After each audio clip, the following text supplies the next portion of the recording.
Good evening, Trilogy Nation. Scott here, Season 2, Episode 6. I hope so far got a few on here, and we're starting a few minutes early, but I'm just excited and don't want to wait those few extra minutes. Hope you've been enjoying what we've been doing so far. Last week we started with doing a little bit of interviews, and hopefully we'll be doing more as we go forward. But if you haven't seen it, last week we had Erica Stinchcomb on and Tristan Tanner. Here very quickly, we're going to have EMac coming up. I got Jason Wilder up from Minnesota coming up on Thursday, and I've already got scheduled up for Jeremy Rusko next week. So we got a good lineup, and let's get EMac on here. So, what's up, EMac? How you doing? I'm doing well. How about you, Scott? I'm doing good. You've been surviving the corona? Yeah, I've been doing all right for myself. I'm lucky enough to be able to work from home, and I guess half of my job would be course design, so I can't really do that from home, but I can reach out and try to get into contacts that way. But the team manager side of things, I can absolutely do from home, and been nice reconnecting with a lot of the team and just kind of getting them whatever they need right now, and being fortunate enough to be able to do that at home has been awesome. And are you getting a lot of contact from the team, even though we're kind of in a lull? I mean, or Getting up quite a bit maybe from the tour team, just trying to bounce ideas off of them for media content to put out on their own pages or collab with us at Dynamic. I'm sure you guys have all seen the Eric Oakley Felon video or the 2 meter rule that Bobby put out, Disc Golf is Life last week, and it's fortunate enough that we live in a day and age where we're able to do that. Somebody can shoot a video down in Florida, send it up, and we can edit it and put it all together in our video and make it look like we were all together. So just bouncing ideas like that off of people, trying to get people to go out and do the global pandemic putting challenge, maybe take a run at the Simon Lizotte challenge or the new Tristan Tanner one. I mean, and I got a feeling over the next week or so we're going to see more and more of these challenges start to roll out and see more and more players getting more involved. a lot of the team have been doing, or several players I've been seeing have been doing a lot of videos, including yourself. I saw Oakley today. I'm not sure if he did it today, but I saw it today. But he did the Ricky Wysocki Yeah, parked challenge. yeah, Yeah. yeah. That's a tough one. I don't know that I want to try to tackle that one or not. I mean, those guys are getting back to. I didn't see how far Oakley got, but I know Ricky got over 400 feet, and my gosh, and they only have half an hour to do it. That's pretty impressive. That's pretty impressive. I'm pretty sure Oakley got to over 400 as well. And watching him, and then even watching like when you did the 10-foot challenge, Hmm. the going back and forth, and you like on the 10-foot challenge, you even had a stack of like 25 discs. Some of these Yep. people are doing it with like 5 discs. The Yeah. running back and forth, resetting up the camera, paying Yep. attention, the timer. That looks exhausting. I've really been wanting to It. do one. Oh, it is exhausting. I can tell you what. If I did it again, I would try to take like 100 putters and have somebody there with me retrieving as I go. Um, but honestly, the break to go pick up your discs is kind of nice because, man, as soon as you hit that like 110, 120 foot mark, you could just feel it. I mean, I got to that 120, 130 mark relatively fast, and then you're just constantly throwing over 100 foot plus shots for 45 minutes plus straight. I definitely woke up the next morning really sore, and I'm still now kind of feeling a little sore because I haven't played a whole lot of disc golf lately, and getting out there and throwing for an hour straight is definitely it's definitely wears on you for sure. Well, I didn't see the Wysocki video, or at least not very much of it, but I know with Eric, he had AJ and Tina there, and Yeah. AJ was on the catch cam, and I guess I didn't see if Wysocki had it there, but I was kind of comparing it between the 10-foot challenge, thinking if you were doing the bullseye or the park challenge, and you didn't have somebody up there to retrieve, I mean, even at 200 feet, that's a lot of going Yep. back and forth to determine whether or not you're in 11 feet or not. That's right. You better have well, that's true too. Not knowing if you've made it. That's a really good point. My eyes aren't the best, so I'll be like, I think that's parked, and then you get up there, I'm like 40 past. You Yeah. know? There Yeah. were there So were a couple AJ who's just like, it's close, but he was out, and right from a yeah, distance, especially as you start going back, you'd be like, I made it. That's close enough. Yeah, you definitely need some help on that one. That's for sure. So, all right. Well, let's.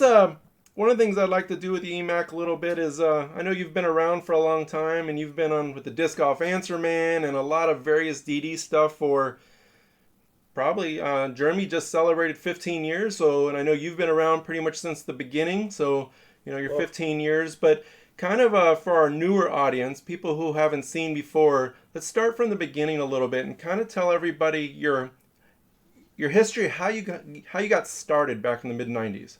sure. Yeah. Let's see. It would have been 94. 94 is when I first started playing disc golf. Back in high school, actually. A couple buddies of mine introduced me to the sport on the weekends, and we would just go out and just have a great time, you know. And my first disc was a Glow Stealth that I actually still have up on the wall. It was a hand me down. So one of those situations. But um, I remember when I first started going out and playing, that's all I would think about was playing disc golf. And we would sit up at night and talk about it, and even go play glow rounds, you know. And it just it became a part of my life so fast that, you know, it's all I would do. It's all I would think about. It's all I wanted to do. And I saw myself getting better and better. I started playing along with Scott, actually, in the KDGA, playing a lot of events, even in advanced and intermediate. And finally, it was the year 2000 that I turned pro. I won the Kansas City Wide Open in amateur. Actually, the year before that, I played the 1999 Amateur World Championships in Kansas City. That was a phenomenal year. I met Steady Ed Hedrick that year. I got his autograph on a disc. It's one of my most prized possessions in my disc golf collection for sure. And so moving forward, 2000, turned pro, and then decided in 2003 was the year that, you know what, I want to do this. I want to give it a try. I want to see what it's like, if I can even manage to make it on the road. Because, you know, back then it's not like it is today as far as players getting paid a lot of money to do it. You know, I was all out of pocket. To sign up for entry fees, it was just barely getting to the point where you can even do it online. You know, Yeah. I remember mailing in checks to TDs or majority of the time showing up day of. Can you imagine that now? Showing up day of and trying to sign up for a tournament? I mean, it's just crazy to think that that's how we used to do things. And used to have to wait for the quarterly magazine to come out to see how everybody finished at each event. You know, you couldn't just go click on the website and to see results. And so, yeah, 2003 was the first year I went on tour for the first time full time.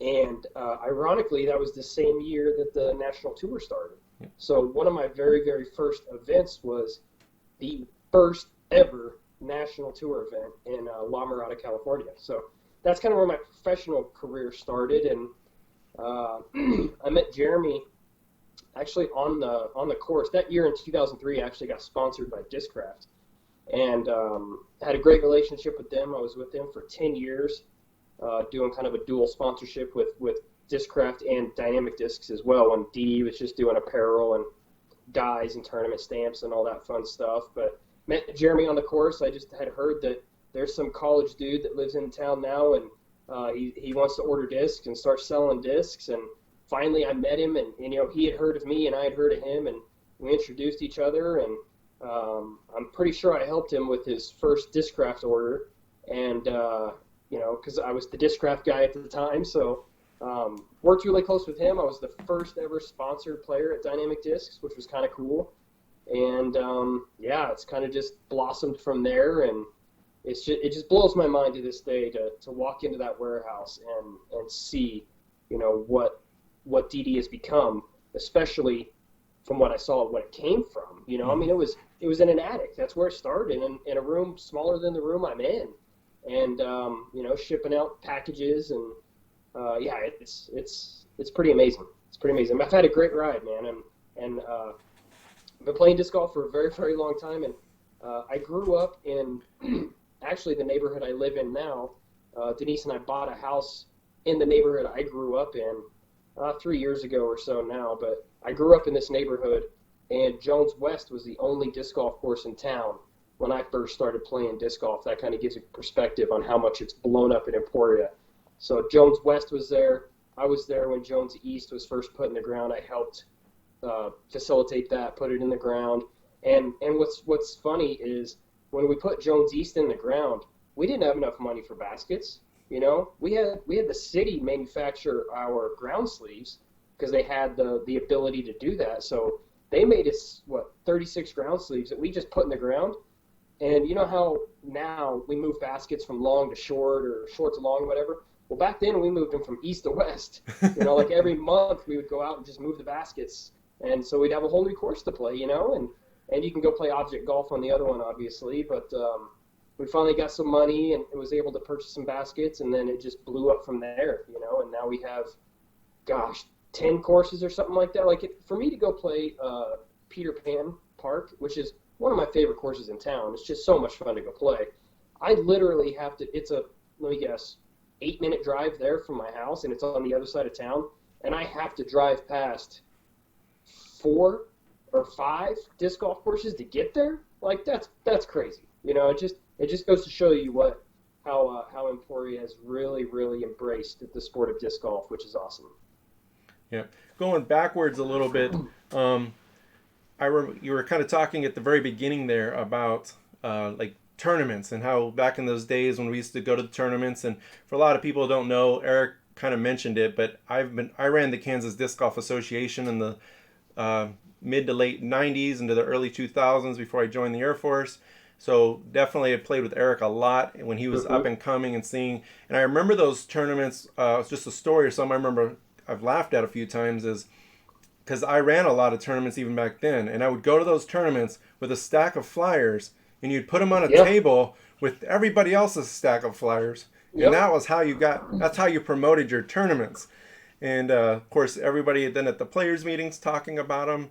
And it's funny that I don't ever really remember it being that big of a problem. Like, I mean, you got to play. I mean, I feel like tournaments were fairly full. I don't really remember running tournaments that were only getting like 20 people. I feel like they were still getting solid amounts, but you're right. I mean, compared to the online that we have now, if we didn't have that, I mean, you'd be turning people away. I mean, we turn people away online as it is. So I remember when there was just the Jones. I remember your house and that growth, and it's even where you talk about like the mecca of Emporia, where I live in Kansas City, and I do have one course that's minutes from my house, but it takes me 15 minutes to get to the next closest course to me, and there's 50 something courses in Kansas City. So yeah, that's just the kind of show for those people who don't know Emporia or what Eric has or has helped build. It's I mean, you've got 10 courses within a half-hour drive, where in Kansas City I have 10 courses within a half hour, but it takes me 15 minutes to 30 minutes to get to each one of them, at least where I live in the southern part of Kansas City. It's been interesting watching the growth with DynamicDiscs coming up. I don't know if you remember, and I've kind of a few times wanted to ask you in person, but how I actually met Jeremy was I was in England in the Air Force, and he was using our full color bird that you created for me for the Kansas State Championships in 2003. And I remember seeing that logo, and that was his first logo that he used.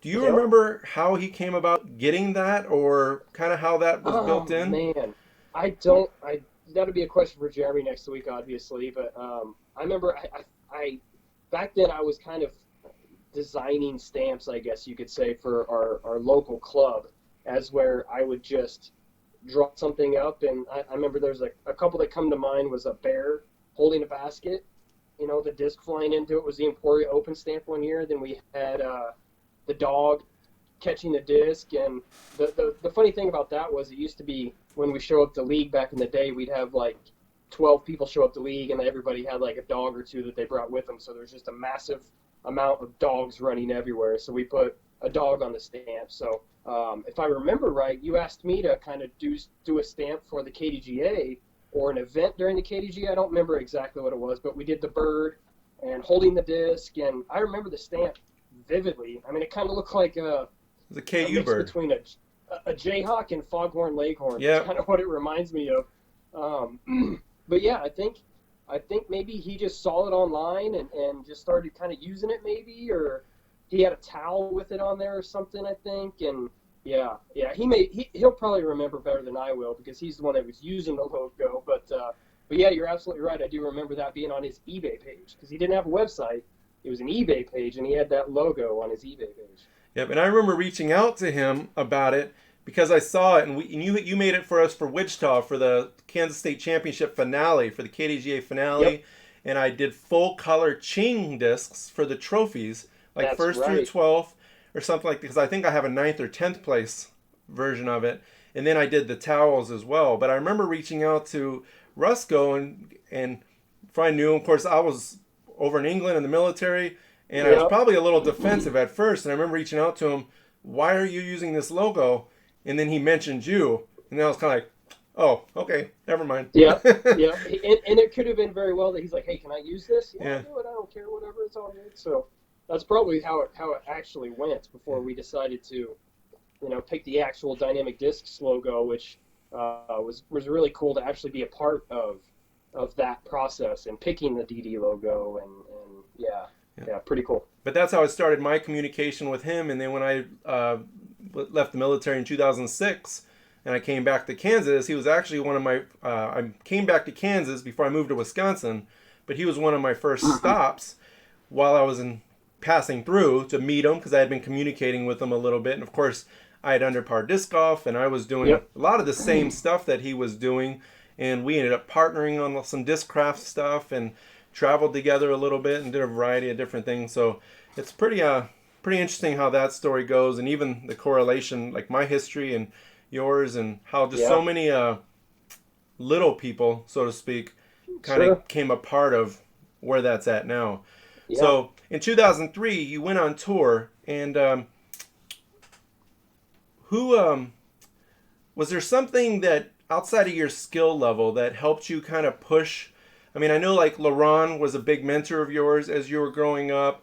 I know there was a lot of local people, which I'll let you kind of talk about here in a minute. But were there anybody or anything that kind of really pushed you to say, you know what, now is the time to do it? I think you were doing insects before that or termite I stuff. was, Yeah, yeah, I was killing bugs. I yeah, was a exterminator basically. I mean, I had a whole bunch of jobs all through high school. I worked at the Walmart distribution center up in Ottawa. I drove there every day and worked 410s, which was perfect for me because I worked the night shift, so I got off at like 2:30 a.m. I didn't have to be back in until like 2 p.m. So I had all morning to play disc golf, and I had a 3-day weekend every weekend. So I was doing nothing but playing disc golf, traveling to tournaments, and doing all that fun stuff. But yeah, LaRon was absolutely someone I followed. Crazy John was another one, being somewhat local up to Kansas City.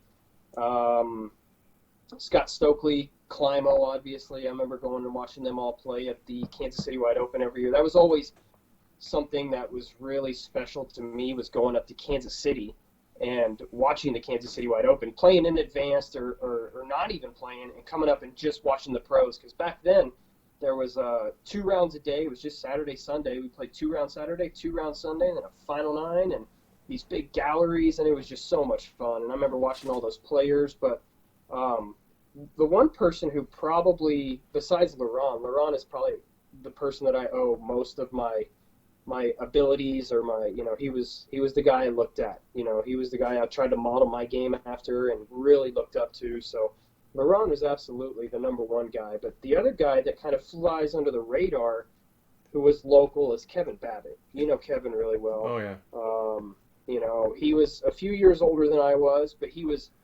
like a year ahead of me as far as moving up and moving up to pro and playing events. And I think, what year was it? He went out to Am Worlds in 98, maybe 97, 98. It was in Michigan, and I remember he got, I want to say, second place or something. I think he lost to Thor. I don't know if you remember Thor, not the god of thunder, but Thor. He lost by a few strokes to Thor and came back like, dude, you got second. Like, that's so cool. And I remember always like following Kevin, and Kevin and I we had similar games as far as ability goes. I could throw the disc further, but back then Kevin never missed a putt. Or his upshot game was always on point, always throwing those rhinos, He to still this doesn't day miss still putts. does. Yeah, absolutely. So he was a lot of fun to play with. We would play dollar matches all the time, where we would just go out and put a buck on the line. Sometimes we do dollar on the front nine, dollar on the back nine, and then dollar overall. So the most you're going to lose is $3 during the round. But we would do this weekly and just go out and play and play and play. And being in Emporia, I mean, you can call them up and say, hey, you want to go play disc golf? We could be at the course in 2 minutes, So yeah, and obviously all those old school Emporia disc golfers like Tojo, Mark Foltz, Alan Wilson. Like, there's just so many that I could name that were a big part of my career early on. Jim Ramsey was another one. He's the one that actually introduced me to the sport. Him and Don Carter. So many people to name. But 2003 was, the year the PDGA started getting a little bit more serious, it felt like, and the national tour starting instead of just, because back then it was just B tiers. There was a few C tiers, not a whole lot, honestly, but a B tier was big. I mean, back then a B tier was probably the equivalent of an A tier today, I would say. And the A tiers were all the super tour events. Yep. That's all we had. We had a few C's, bunch of B's, and then super tours that we call A tiers. And you would very rarely ever see 2 A tiers on the same weekend. Typically it's because it followed a path for the players back then, and super tours were it, and then all of a sudden, wow, you got these national tours coming out now, and this seems to be a little bit more legit. The price point went up a little bit for entry, so that means the payout's going to be a little bit more.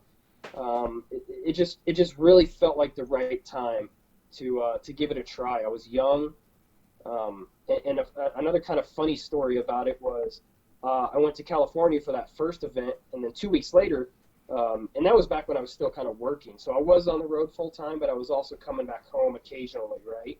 So if I had a 2-week span in between two NTs, like the La Mirada event and the Memorial, I would come home. Well, I did come home, and, I didn't know if it was for me. I didn't know if I wanted to do it. I had a nice, really long talk with my dad, actually, and he convinced me to do it. He's like, you know what? Go. You have to go.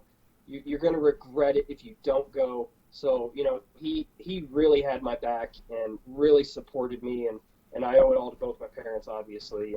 And for him telling me then, go, now's the time to do it, I mean, who knows what would have happened if he would have been like, yeah, maybe you shouldn't pursue this, but obviously he would have never done that because he was such a big support in my life growing up. So Yeah, super awesome. So I remember, you're kind of talking about who you looked up to, and I remember when playing with you of hearing of LaRon. And of course, back at that time, I was in Hays, Kansas. I didn't know anything about Kansas City.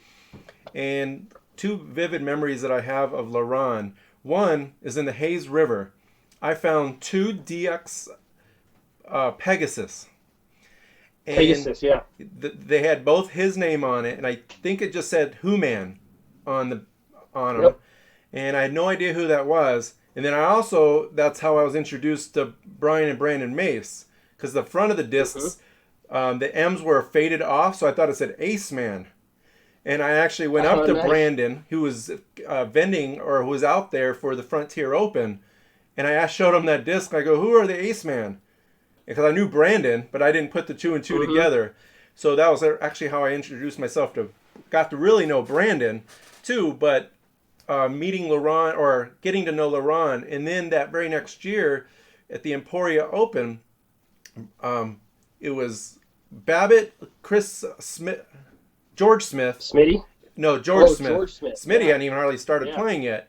George Smith and LaRon. And they were in like a final 9 or I don't remember if it's a final 9 or if it's the final round.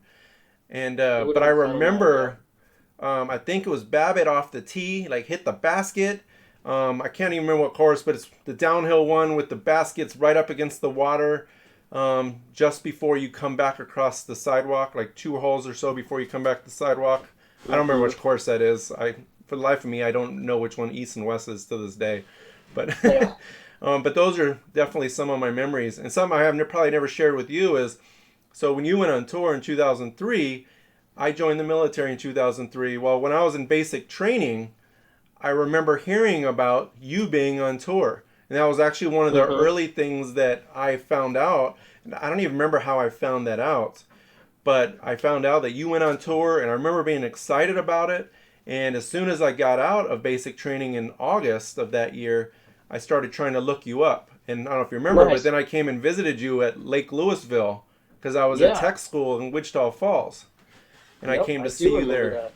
Yeah, but that was Yep. At kind of the a big show. Yeah. yeah at the big show. You're right, with Brian Mace and those Yep. guys, and but Yep. even your starting tour was one of my, I don't want to say positivity because I didn't have anything negative when I was going through basic, but it was one of the things I looked forward to outside of my family, to get back Sure. into the real world. And of course, that was before I knew I was That's going to get awesome. stationed to England for 3 years. But Yeah. Right. Right. Cool um, story about the Mace Man too is 97. I can't believe how long ago this was, but 1997. Um, Brandon from Salina, Kansas said, "Hey, I'm going down to VPO, which is, well, back then it was a massive tournament, right? The Veterans Park Open." And he goes, "Do you want to go?" I'm like, "Yeah, let's go." 97, like I wasn't playing disc golf very long in 97. I'm like, "Let's go. I'm gonna play this event." And I played intermediate actually, and I ended up winning that year. Went down to Texas and won a big event, and I'm like, man, that's kind of when I got the taste of competition and thought, I could be okay at this. Like I want to compete. Let's go.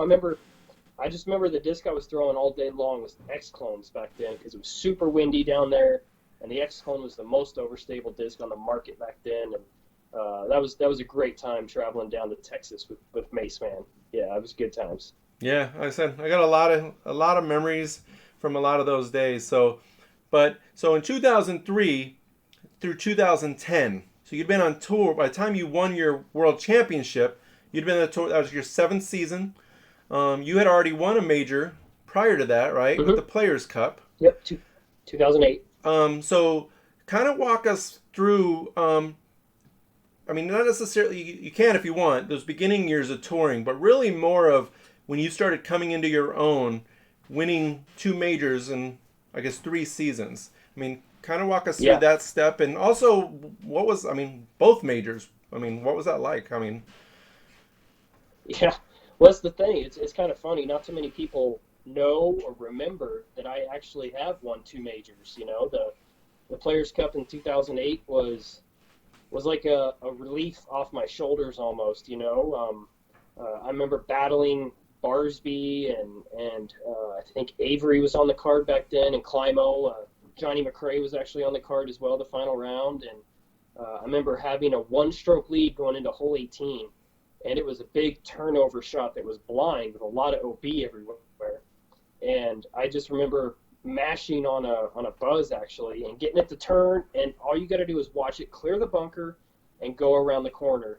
And it did, and there was a gallery up by the basket, and I remember as soon as I heard them cheer, like they couldn't see the tee or anything, they could just see a disc coming in. As soon as I heard them cheer, I knew it had to be close, and I knew I had just won. So it was like a weight had been lifted off my shoulders at that point, and it was great. It kind of stunk that it was the last tournament of the year to be coming out and feeling all confident, wanted to play another event. But I actually started 2009 really well. 2008 was probably on paper my best career year. I don't know that I finished out of the top 6 or 7 at any NTs. Won the major at the end of the year. But in the beginning of 2009, I played Vegas. I won the Vegas Challenge. Did pretty well at the Memorial, and then I had a setback where I actually broke my hand, kind of my fingers actually, not more my hand, but my fingers, and I had to sit out for 3 or 4 months, right? And it was not fun having to sit out, and yeah. But I remember coming back and playing and throwing power shots never hurt, but it was those touch shots that just stung right through my ring finger and my middle finger actually, and it was painful to just do touch putts and all that, and I thought, man, I'm done. Like I don't know if I'm ever gonna play again, and to come back from that injury and actually win the world title in 2010 was freaking awesome, to be honest with you. Like it was a surreal moment, that whole world championships. I wasn't really ever on the lead card until the last couple days, where I shot the hot round and the semifinal round to get myself a lead. But yeah, that last day, I don't think my putter touched the ground once is what really won the tournament for me. And, people asked me if I was nervous going into the final 9 because I had 3 solid players on my tail. I had Paul Ulibarri, Feldberg, and Josh Anton, all right there within a couple strokes of me. And for whatever reason, I just knew I was going to win. Somewhere deep down, I just knew it was mine to win. And putting was so easy that day during the finals. It just felt like all I had to do was throw it up in the air and it was going to go in. And it's a feeling that I've never felt since, to be honest with you. Maybe in a couple casual rounds or something like that, but never at that large scale of an event. But yeah, to win a couple majors like that within a couple years of each other was pretty cool. USDGC was one that kind of always eluded me. Something that I always wanted to win was the USDGC, but I guess I would rather be a world champion than a U.S. champion at the end of the day. So I'm very fortunate to be able to say, I've won a world title. There's honestly not very many people that can say that actually have won the worlds, and yeah, it's crazy. Thinking back on it now, it's like sometimes I'm wondering how the heck did I even do that? I mean, oh man, it's phenomenal though. Yeah, I wouldn't change it for anything. I actually remember leaving my phone in the RV because Jeremy drove the RV out to support, and it was when I was with Discraft, so Discraft was there in full support, and it just felt like everybody there was rooting for me to win that world title. And I remember leaving my phone in the car, and when I got back after the round, I had like a couple hundred text messages on my phone. I'm like, I didn't even know I knew this many people, and it was just really cool to get that love from everybody, and yeah, it was really cool. So one of the things that I hear about with world champions is how it changes your life. Like just watching, Paige Bjorka's Paige Shoe just a few years ago when she got it, and kind of watching, and I was a little more direct there with her to see it. But for you, especially talking 10 years ago now at this point, I mean, how did winning that world champion change your life? I mean, how do you feel like your life changed after that in the sense of disc golf? Sure. Well, obviously, as I mentioned, there's only a few people that have actually done that, had that title. I mean, you're a world champion. That's a big thing. That kind of goes far as is. But it definitely helped out with sponsorship, endorsements, so to speak, getting my name on a disc, and then ultimately having a disc named after me that I got to design. I mean, that's just blows my mind still to this day to think, an EMac Truth is named after me. It's molded after me. I made the disc, and it's got my signature embossed in the mold. So you can't get one without my name on it, it blows my mind to think about it when you think about it from that side of things. But it's definitely a life changer. I know when Paige Shoe won her worlds, Paige Pierce actually gave her a hug and said, your life is going to change from now on. And for whatever reason, it does. I mean, I don't know if people look at you a different way, or, I mean, it's just you've achieved our sport's highest crown, so to speak, so it's obviously going to change in some form. It's just a matter of how you let it affect you as a person too. And world champion disc designs or disc golf course designs sound better than just disc golf designs. That's right. So what year Absolutely. did you officially stop touring? I would say, it's kind of funny actually. During 2010, I was like, man, I want to take a break. Like during the Worlds, actually, halfway through the week, I'm like, man, I just kind of want to take a break. I might take next year off. And then I win Worlds, and then you can't win Worlds and take the next year off. I mean, you just can't do it, right? So I would say, up until the last couple years, I've at least gone out and played a lot of events. Last year, I played 3 tournaments. 3. Like, I usually have 3 tournaments played in January, when I was on tour full-time or playing full-time. And all 3 of those events were all in Emporia, Kansas. So, I mean, that kind of tells you where my mindset has shifted more to course design stuff. And now, obviously, if I'm traveling out to big events, I'm going to go and support the team, the tour team, since I'm the team manager now. And I do miss it occasionally, going out and playing events and the competitive side of things, but I do it, and then I'm like, man, I don't miss this. I miss it from when I'm not there experiencing it. But to me, there's nothing better than actually going to the event and supporting the team and grabbing a bag for somebody and carrying it, and just kind of helping them be comfortable and showing support in other ways than just being on the road full time playing disc golf. I get so much more out of designing a course than I did ever winning a tournament. I mean, like, for instance, I won the 2004 Graceland Open. Nobody in the world knows that, but I designed a pretty sick course down in Winfield, Kansas, and a lot of people are going to enjoy that for many, many years to come. So for me, I get a lot more out of. I feel like I'm leaving my mark more on the sport as a course designer than I did as a player. Right. Well, I'm going to get to. I have a question for you about on your course design, which I'll get to in a minute. But just to kind of keep on path, is so even up till say 3-4 years ago, you were somewhat touring. So say 2016. So nowadays, when a lot of people are touring, I mean, we already talked about how the difference between online registration has changed so many things, and you had made a comment about the 2 rounds a day, and now most tournaments are 1 round a day, including a lot of your majors and the national tours. Pretty much all the big events are 1 round a day. But how is touring different now compared to when you were doing it? Not for just from the competitive side, but also from the behind the scenes. I mean, a lot of your touring golfers now have sprinter vans and they're sleeping in them, or they have the RVs, which is not the case when you were traveling. So how is that different? No. Yeah, there was hardly anybody on the road in a van or RV, nothing like that back then. I mean, there's a couple people that maybe had a van or something that they had a bed built into, but I went on when I went on tour. I went on tour in a 2000. What year was that? 2001 Dodge Ram, I think it was. The red Ram. I'm sure you remember the red Ram.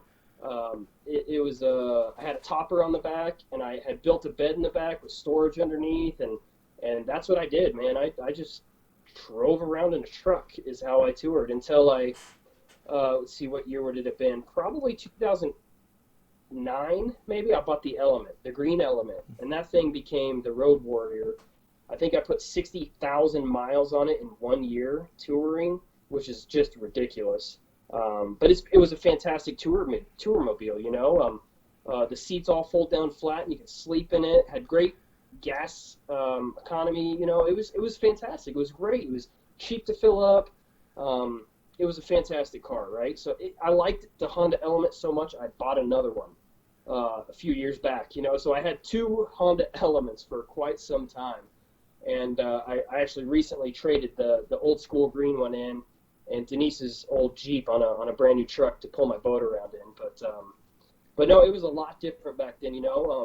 Nowadays I feel like a lot of players kind of have their vans or their RVs or something like that they sleep in. As where back then we either slept at someone's house or camped out on the course, or it was unheard of to get a hotel room back then. You couldn't afford to get hotel rooms. And I feel like nowadays, at least during the event, if you want to get a good night's sleep and you don't want to sleep in a car or at someone's house, you just feel comfortable, you can afford to get a hotel. Most part, some of these players, which is how I prefer to travel now. If I were to go out on the road again, which I kind of did a little teaser not too long ago about hitting the road again in 2021 and playing some events, which I still may do, get out and play some events, but I'll definitely be springing for some hotel rooms, because I'm getting old and I can't sleep on couches and floors and all that stuff anymore. I'll tell you that. Yeah, I've never really slept on people's floors and couches. I was like, I just figured out how to make it work. But you've got the old school hashtag pre-van life. Pre-van life, that's right. Yeah. But I remember that, and I remember having conversations with you back in the days, when you were traveling through and stuff like that. So it's one of the things I've always been really interested in. Is I even talked about it with Tristan and Erica, is that whole van life, and it's something that I've just always had a fascination with.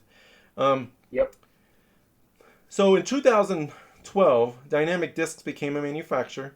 And I remember being at a meeting, and I'm pretty sure it was me, you, Pete in Kansas City, Searle, Rusco, and Rusco had not Rusco, Rusco, and he had just came back from Sweden, stopped in Kansas City, and we talked about the idea of, we talked about the fact that DD was going to become a manufacturer. I think prior to that, Jeremy had asked my opinion on it going into it, but I had no idea he was actually going that route until he came back and he basically presented a lot of us those original 4 discs.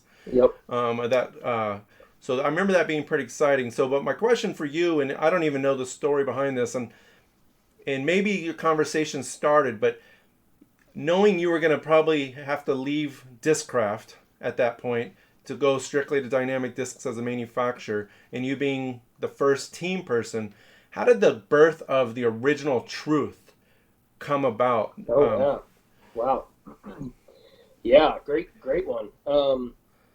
So in 2012, at the end of the year, actually it was at USDGC is when I found out that DD is going to be manufacturing discs the following year. And the funny thing was, Prodigy was coming out that same year. And I had an offer on the table to be on Team Prodigy, along with all those other guys that were the originals on Prodigy, along with Paul Macbeth and everybody else, all the guys that were originally on the team. And then I'm like, back then I didn't know about the DD thing, and I'm like, yeah, I'm going to take this Prodigy deal because, they're talking about paying me money. And I'd actually approached Discraft and said, hey, look, out of respect for you, because I want to stay with you guys, here's what I'm being offered. What does my next few years look like at Discraft? And they kind of just said, yeah, it's going to be about the same as it is right now. And I took that as they didn't want to work, or they didn't want to work with me, or whatever capacity, or maybe they were just kind of veering off because, there was a little while there where Discraft wasn't focusing on disc golf as much as they are now, which is great. I mean, that's fine. And this is all, keep in mind, before I knew DD was going to make discs.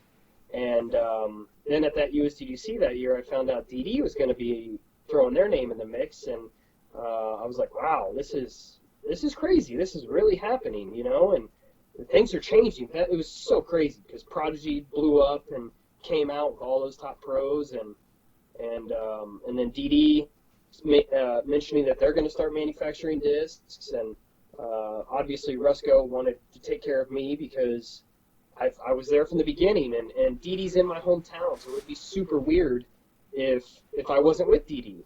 I mean, it'd be weird to live in the same community as DynamicDiscs and not be a part of DynamicDiscs. So it's family, right? So it would just seem weird if I wasn't part of the family. So yeah, and then the first year, as you mentioned, the 4 discs came out, and then through that whole process, I'd been talking about a signature disc that Rusco was going to give me, and the name The Truth was what we wanted to go with because it's a fantastic name for a disc, to be honest. And I'll never forget the first time I felt the truth, which ended up being, as a lot of you probably know, the Truth Tool verdicts, right?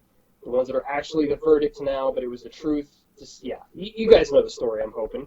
But it was in Copenhagen, actually, in Denmark. When I was at a tournament over there, I met Thomas there, and he gave them to me, and I threw them, and I practiced with them, and I'm like, man, these are beefy. These are a lot more overstable than I'm hoping for. Can we go back to the drawing board on it? I'm like, this is a fantastic disc, so we need to come out with this disc, but this isn't what I want. I want that straight flying mid-range. I don't want it to be super fade at the end.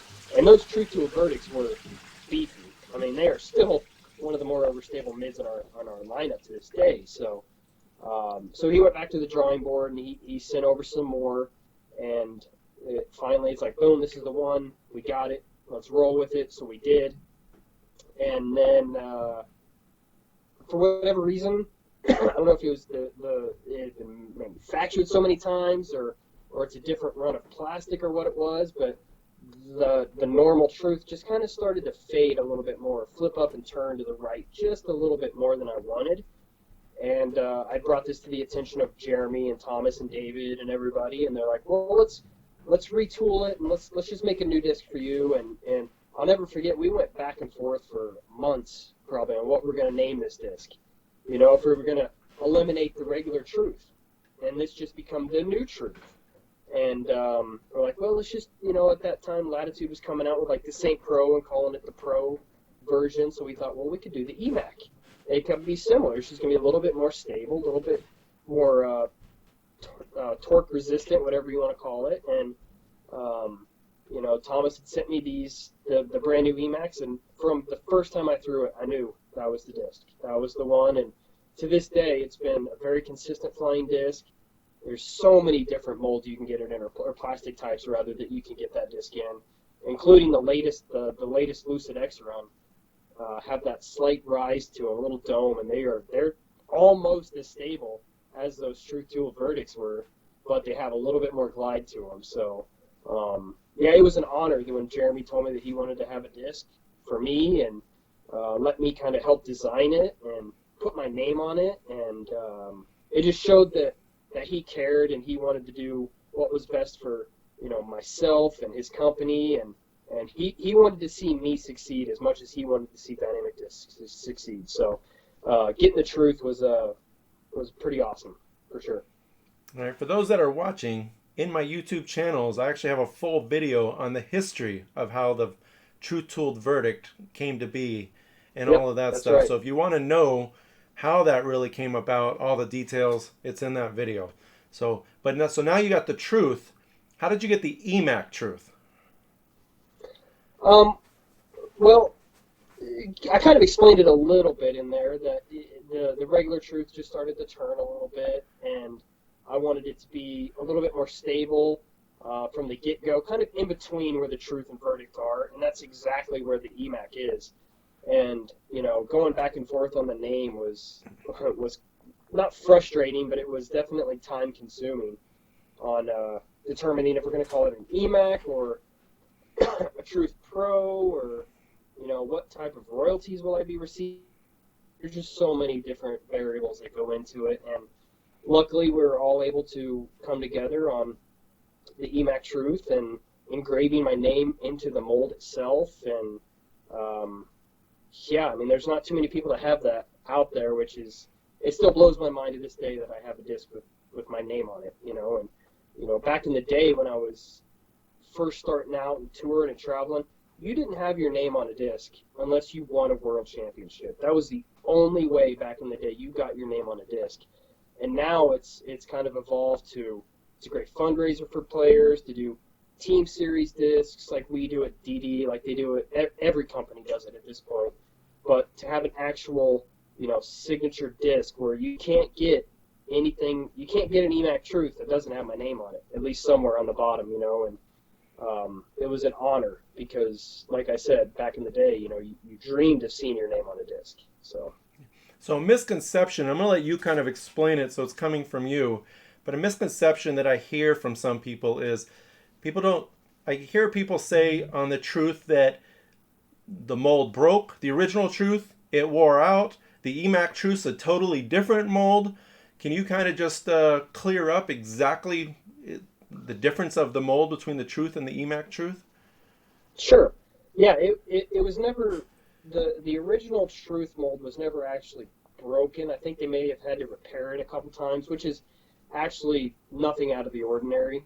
You have to repair some things on the mold. Obviously, they're three pieces that go together, so you have to eventually do something to it, whether it's grinding it down or sending it off to have something done to it. So it's obvious there's work that needs to be done to it. But the EMac Truth was actually, it is in fact a whole new mold, and you could tell on the bottom rim of it there is, on the regular Truth there is a bead, like a micro bead, and if you look at the EMac, it's just slightly bigger. And actually I've got one right here. This part of it right here is a little bit thicker on the EMacs than it is the Truth. And then if you go up one more to the verdict, it's a little bit more thicker. So you can really tell by the profile that it is in fact its own mold. And another way you can tell that it's its own mold is the engraving on the bottom. Those are not done after. Those are all in the mold. So it tells you the name of the disc. And I think DD may have been one of the first people to do that, put their name actually in the disc. And I like that because there was no doubt on what the disc was. How many times back in the day did you see a tournament stamped disc, pick it up and be like, well, it might be this, but it might be that, and now there's just no doubt. You look at the bottom, boom, this is what it is. You may have to debate on what kind of plastic it is, but you can definitely tell what the mold is now, which I really like. I still get people when I'm at tournaments, especially those who aren't real super familiar with Trilogy because they're not used to it with other manufacturers, will look at a disc and you'll see them scanning it all over the place, and they'll say, well, what disc is this? Well, it's very second nature for me to say, it's on the bottom, but obviously I can't say it that way. So I have to say all the Trilogy molds are, embossed on the bottom, and it's still very common. What? And even though like Innova has done it and Discraft does it in the rims, it doesn't seem like a lot of people, it's not second nature for a lot of people to go straight to that. So one of the things that I'm sure it is for me, just because I've been around it for so long now, and so. Well, one of the things that I really like about the Truth, the EMac Truth more specifically, is the feel, that it's consistent, a feel with like the evidence and the verdict, and because those are the ones I throw where out of my hand, I mean, yes, I know them well enough. If I don't look, I can tell just by the little bit of dome, but my underneath grip feels the same, where I don't have to adjust for the throws. So for consistency, I can throw pretty much the same way, or at least in how it's in my hand. I might have to adjust the angles based on the stability of the disc, but I don't have to adjust my fingers underneath based on the depth. Yep. Yeah, exactly. That's one thing I do like about all three of those molds. All feel very similar to the hand, but get a lot of different flight out of. Right. So, all right. So let's move on to course design a little bit. So, all right. So you can tell as much as you want. If there's some secrets in there that you don't want to share, feel free to just avoid those. I won't probe on too many questions from that. But kind of starting from the beginning, I mean, there's a lot of, course design, even from when you started, there were only a handful of course designers, and then there were a lot of people who designed courses who we would never call course designers. They were just in a position to design a course. Some turned out really good, some are extremely dangerous, but even over the last 5 years, we've gotten a lot more course designers, at least who are trying to do it as a business. And I guess my question is, how do you go from playing on tour to saying, you know what, I am going to change my focus to work with DD, but a big part of that is course designing, and then traveling the country designing courses? Sure, absolutely. Well, I guess for me personally, the knowledge of what a good course is like, how to utilize the entire property to its full potential. I've played countless amount of courses across the world, good and bad, and kind of know what to look for. And it's always honestly been a passion of mine. Growing up at Jones Park, for those viewers who have been to Jones Park, know that you could go out to Jones Park and play Safari all day long and not have to worry about throwing into another group because you're the only group on the course, because that's not the case as much now, but when I first started playing, that was absolutely the case. There was only a few people that actually played, and we had all these courses, and it was awesome to be able to go to the course and do whatever we wanted. But I'd always go out and we'd play Safari, make up my own layout. And that's actually kind of how Jones Gold got thrown into the mix, and is now a permanent course. And it was always just a passion of mine, really, to go out and design something and put your name on a course with pride. And one thing about course design that people just don't understand, when you go and play a new course that somebody designed and put in the ground, don't automatically think that everything that's happening or the entire course was 100% what they wanted to see happen. You know what I mean? Like, there's obviously, how many times have you gone to a course and thought, man, they should have gone this way, or they should have done this? Well, yeah, I wanted to do that, but the city wouldn't let me. There's so many restrictions on what you can and can't do in this course design stuff. And one course comes to mind, actually close to home, in El Dorado, down in El Dorado, Kansas. It just got redesigned, which I'm thrilled for.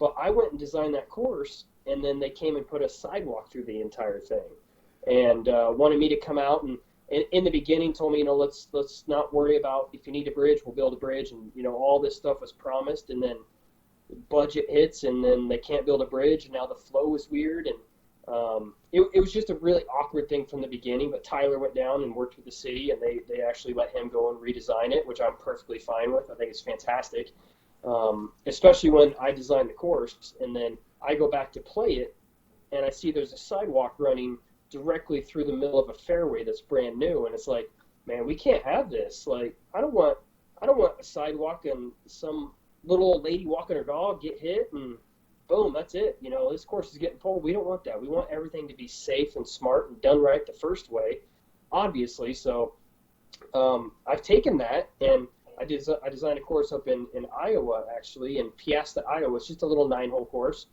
But I had mentioned to them, well, they mentioned to me that they were wanting to put a walking path in as well. So I ask these questions all the time now. Hey, what are the plans for the park? Are you going to do any walking paths like that? And they said, we wanted to put a walking path in. Well, I said, let me design it for you, and I can design my course, and then I can show you where the path should go. So it's safe for the disc golfers, it's safe for the path walkers, or whatever you want to call them, the park goers, and go from there, you know. So there's so many variables that go into course design, but it's definitely become a passion of mine. It's all I think about, and being excited to get a phone call about the next potential job and going out, and there's nothing better than walking that property for the first time. Scott, you can attest to that. You've done this numerous times yourself. So yeah, it's awesome. There's no better feeling than getting out and seeing, you know, your vision come to life. It's so awesome to see. And right now I've got over 40 some courses in the ground, or at least designed 22 different states, including one up in Canada. So I've been all over the place. My goal is to at least have a 9-hole course, or at least a disc golf course in all 50 states. I think that would be really cool. That's the end goal of mine, and I'm right around 22 right now. So I've got quite a ways to go. But I mean, it's like I said, it's a passion. You know it. You enjoy it. You just get so much out of it, for sure. All right, everybody who's watching, find out from Eric which states he doesn't have. Let's get him right. knocked out. That's 22, right. He only needs, a handful more. Well, more than a handful, but he needs. Let's help him get to that goal to 50. Be the first one to create 50 courses in 50 states. Do you have a favorite of the ones that you have designed? I don't know if I have necessarily a favorite. I have a couple that have been so much fun to work on. The few of them that come to mind are Alaska, obviously, bucket list, you know. That was phenomenal time working with those guys up in Alaska. We're actually doing an event there in July, so if you guys want to come up, we got more information on the website. Go check that out. It's going to be a phenomenal time. Alaska was great. One close to home that was fun was Winfield. I kind of mentioned it earlier, and it's slowly becoming one of the better courses in the state. You know, it's only going to get better too as it greens in, and every time I go back to the property, it's private, it's pay to play. Every single time I go back there, Tyson and the crew there have just done something else that blew my mind. Whether it's just putting more trash cans out, or bridges up, or flower pot, it's just he's treating it like a real golf course, and it's pay to play, and it's awesome. It's so cool. So that's one of my favorites. Another one that's really close to me is actually up in Canada. Kamloops, Canada, actually. It's called MacArthur Island, but I call it EMac Island. And it's on an old executive golf course, so it's a super short golf course, and it's more of a beginner-friendly disc golf course, but it's a lot of really cool shots. You can kind of tell where the old holes were, and it's just an overall fun course. And they were going to have the women's event there this coming up year, a big what was it called? I can't remember the name of the event that was going to happen up there, but it was I think it was a major for women, and it was at least an A tier, and it was going to be a phenomenal event and a good time. But that's kind of the name of few, and a couple others off the top of my head. I got one up in Michigan, Gladstone, Michigan, up in the UP. That was really cool. We're doing ribbon cutting there this summer. I spent a lot of time in the Northeast putting in courses up at the Hollows. The Hollows was one of my first jobs that I ever got hired to do, to fly out somewhere and actually do it. And it was a little overwhelming at first, walking into the woods of the Northeast. Like, you know, before that, I was really used to just designing courses in parks, and it's really easy. I can look at a map and do it almost. But the Hollows was woods, thick woods. So you can imagine walking into thick woods and having to start and having to finish and have those two holes relatively close to each other. So the Hollows was great. There's just so many to name them all would be very, very challenging and difficult. But obviously Alaska is toward the top of that list, and a lot of that is the location. So. Well, Michael on the board likes the Hollows. He mentioned it earlier on, and I told you earlier today I met a gentleman who was talking about the Hollows, which very well might be the same Michael. But kind very of cool. Hey, pretty good chance of that. it's very possible. One of the questions, well, someone on the board is asking, how do you feel about the Ruidoso course in New Mexico and how it turned out? Oh my goodness, yeah.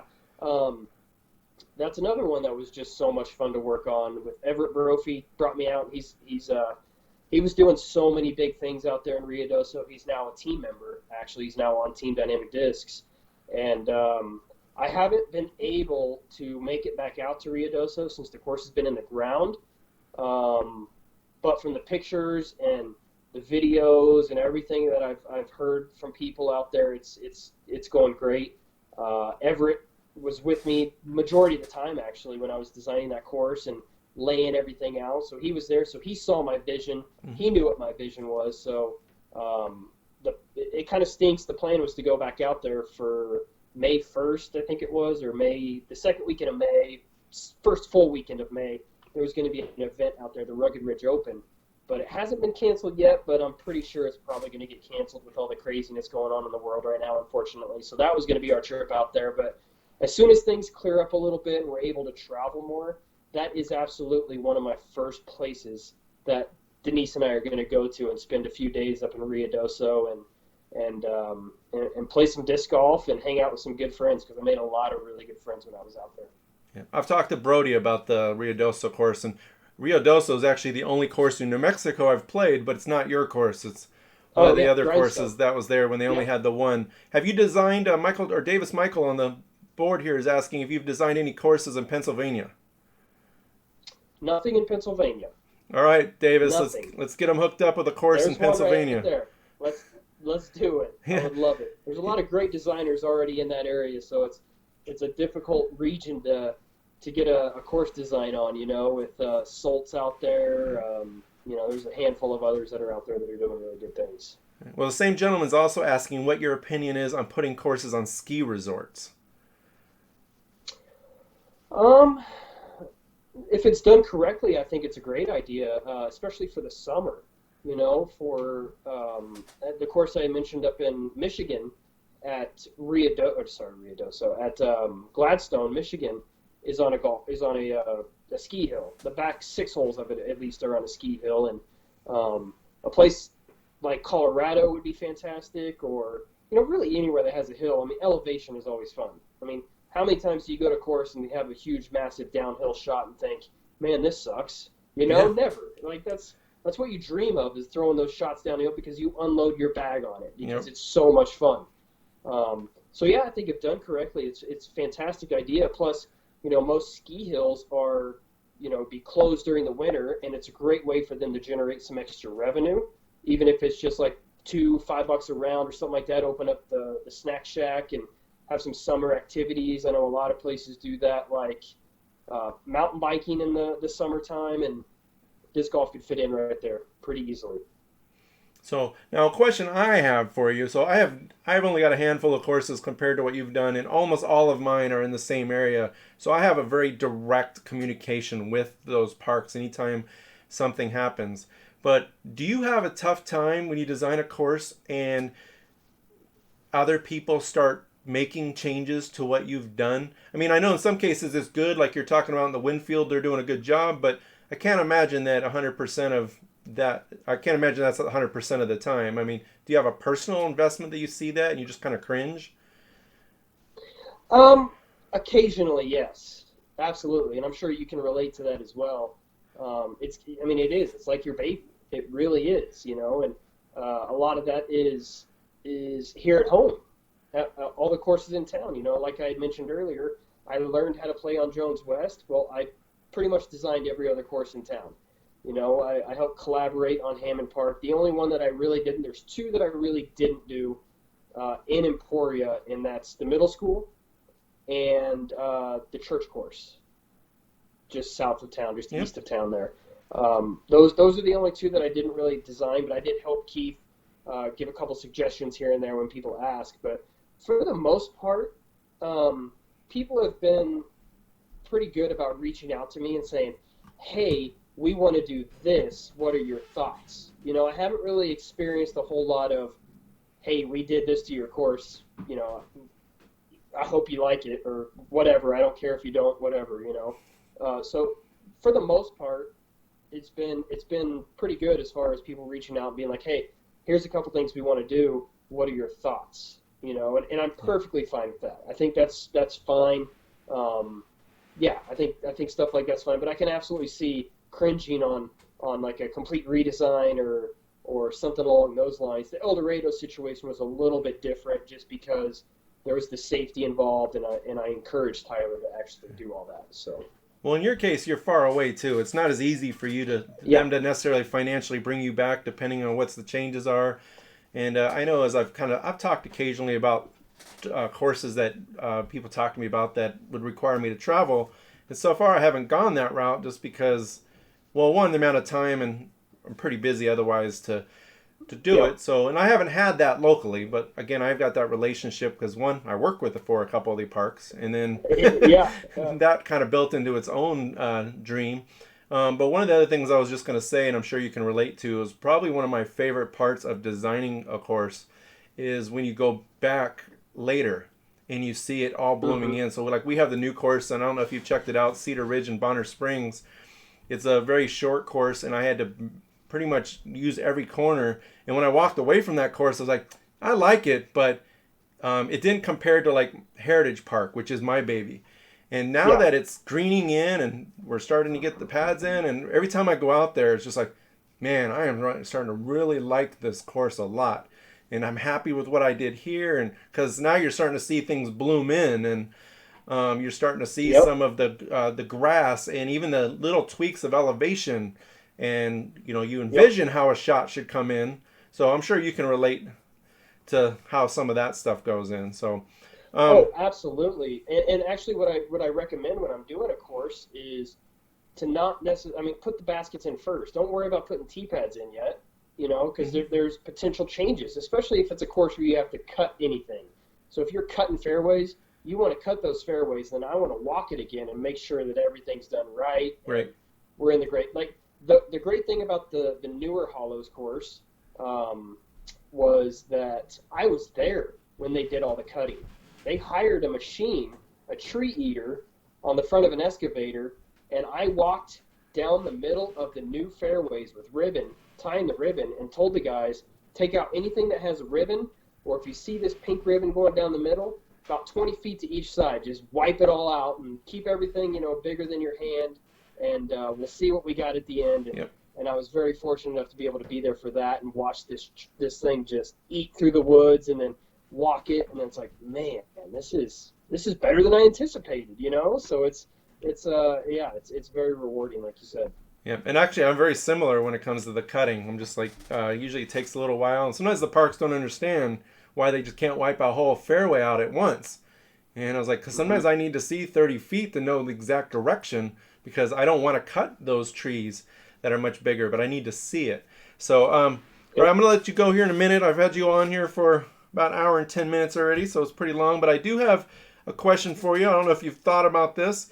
Is give us a quick description of your dream property. Someone comes up to you and says, I've got this property.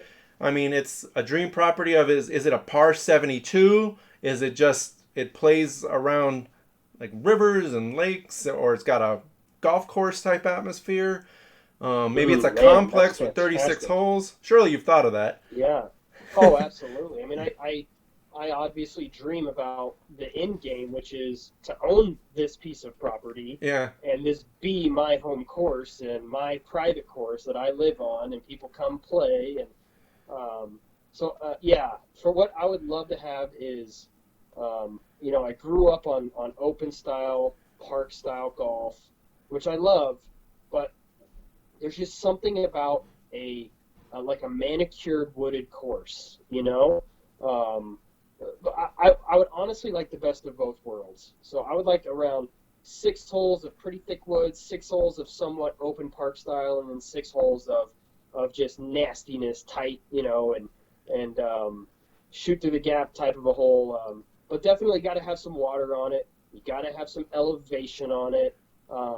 Aesthetically pleasing, like a little creek or a pond or big stones, something like that. Obviously, yeah. I mean, it's just as far as the championship level, I would definitely want it to be a championship level, massive, just big beast of a course. But do what they do like at Maple Hill, and you could have 2, 3 tee pads on each hole, and maybe shorter pin placements. So this is what I encourage to cities when I go. If I have the room to build a big course, I encourage them to put in short tee pads and short pin positions, so it's not just this big monster course that's scaring people away, especially if I'm going to a community that doesn't have a disc golf course. Right. So, obviously beautifully manicured, that's going to be my number one. Just something that's beautiful and has that, and Winfield is very similar to what I'm describing. I don't know if you've been down there yet, Scott. I haven't. You need to make that road trip down there.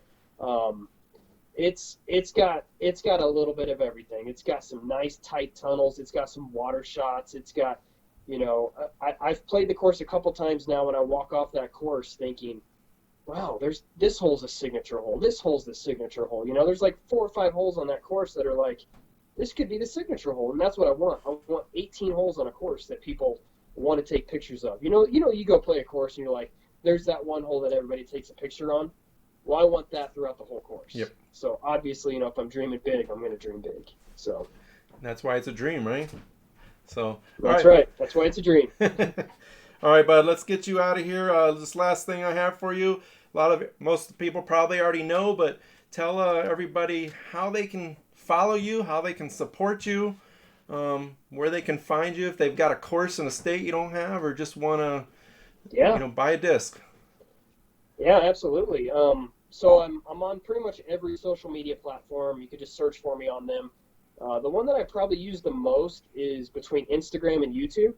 And the Instagram one is Eric